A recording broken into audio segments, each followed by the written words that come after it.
ആന്ത്രോത്ത് ദ്വീപിൻ്റെ കിഴക്കൻ അറ്റത്തുള്ള കടൽ തീരത്ത് അഭിമാനമായി നിലകൊള്ളുന്ന ഈ വിളക്കുമാടം 1967 നിർമ്മിച്ചതാണ്.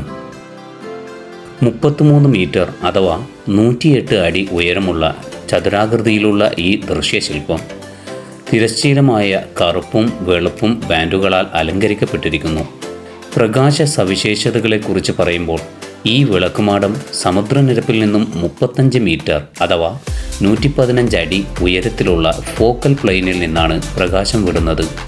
ഓരോ 10 സെക്കൻഡിലും 2 വെള്ള ഫ്ലാഷുകൾ പുറപ്പെടുവിക്കുന്നതിലൂടെ ഇത് കടലിൽ സഞ്ചരിക്കുന്ന നാവികർക്കും മത്സ്യത്തൊഴിലാളികൾക്കും രാത്രികൾ സുരക്ഷിതമാക്കുന്നു.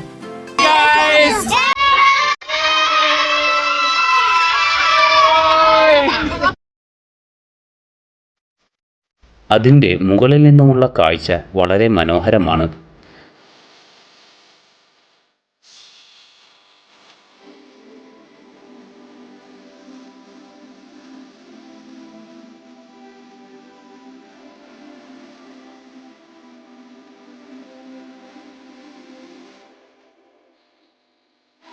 സമുദ്രത്തിനരികെയുള്ള ഈ ദീപസ്തംഭം കാലഘട്ടങ്ങളുടെ സാക്ഷിയായി അനവധി യാത്രികൾക്കും നാവികർക്കും വെളിച്ചമായി നിലകൊള്ളുന്നു.